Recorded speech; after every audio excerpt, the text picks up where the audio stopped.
So now that we have the render settings done and complete, the last thing we need to do is frame our shot in our camera for those 120 frames. So we decide where we want to start. We can start anywhere.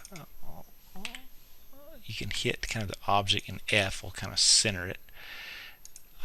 Maybe have that in the center. Okay.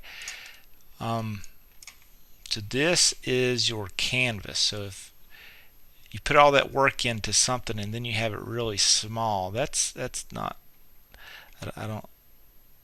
I really want you to show off your work. So we may start about right here, and I'm going to select my camera now and go to frame 1, and I'm going to hit S, and that's going to set a position and a keyframe, all the keyable attributes of my camera. Then I'm going to go to frame 120 and kind of zoom in,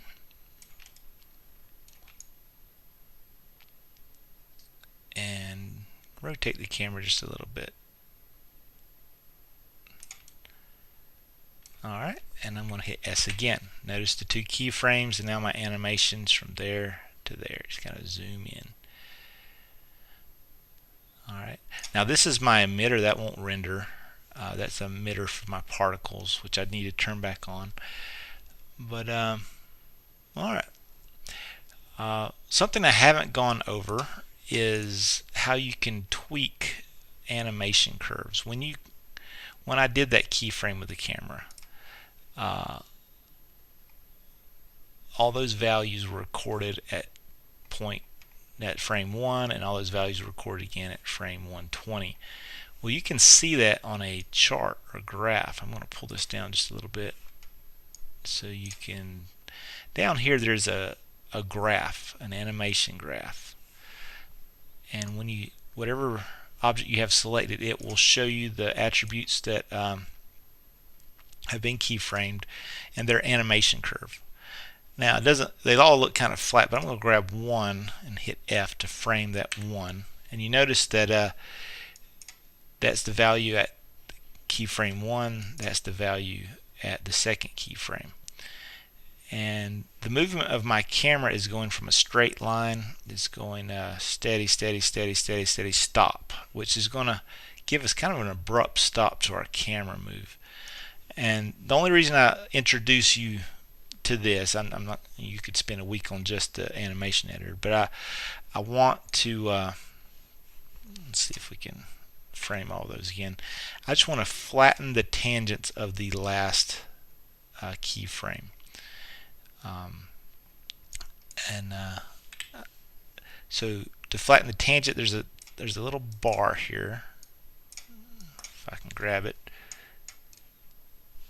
Nope. There you go. And I can change this animation curve instead of being very linear. I'm going to do that, but I'm just going to go and flatten that. And what that's going to do, it's going to, our animation, be it rotation or translation, it's going to kind of ease into that final point instead of just come to an abrupt stop. So I'm going to click off of that, hit F, grab all of these, and just click that button there, and that flattens all those tangents together. And as I play it, you may or may not notice. Let's see what happens. The camera's moving in. It kind of slides in. See right there? It kind of slides slowly in instead of coming and just stopping. All right, that's the camera animation. I don't know. You don't have to have a camera animation. If you do, keep it simple. I wouldn't have lots of crazy stuff with my camera movement. A simple zoom in's fine. And if you want to do the ease in, ease out thing with the curve editor, that's might be a nice touch.